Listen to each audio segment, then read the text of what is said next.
La scuola come luogo di apprendimento ma anche di aggregazione e socializzazione per alunni e genitori. L'Istituto Giovanni Verga di Agrigento, grazie alla valida collaborazione di docenti ed esperti esterni, ha dato l'opportunità ai propri alunni di seguire progetti extracurriculari previsti da un'ampia e articolata offerta formativa. L'esperienza PON per noi è stata sempre un'occasione privilegiata, utile non soltanto a migliorare l'offerta formativa, ma a qualificare ulteriormente l'attività didattica. Infatti tutti i PON partono dal presupposto che le attività, i percorsi devono rendere partecipi e attivi non soltanto gli alunni ma anche i genitori.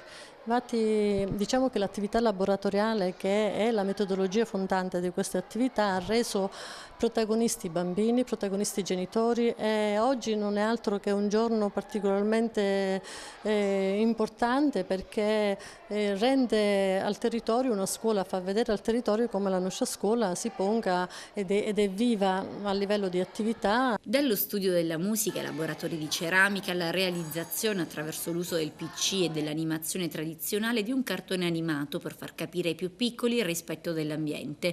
Tanti gli argomenti affrontati nel corso dell'anno. I ragazzi hanno lavorato insieme nella realizzazione di sequenze animate per la realizzazione di un cartone animato dal titolo Io e l'ambiente, un cartone animato che mira alla salvaguardia dell'ambiente, quindi c'è stata una duplice difficoltà nella lavorazione del cartone. Sarebbe innanzitutto la realizzazione dell'animazione, ma allo stesso tempo quello di affrontare un tema molto importante, che è quello della tutela del territorio e la salvaguardia del nostro pianeta. Il titolo del progetto era Mai stanchi, torniamo tra i banchi, quindi un mettersi in discussione da parte dei genitori, dei bambini della scuola, che hanno avuto l'opportunità di progredire, di conoscere in un certo senso e poi progredire nell'arte della ceramica. Hanno realizzato degli oggetti sotto uno sfondo, il tema era ambientale e naturalistico. La finalità del progetto è mettere i ragazzi intanto a proprio agio, fare così, strimbellare uno strumento e contemporaneamente farli cantare. Ci sono riuscito e devo dire che ho avuto ottimi risultati.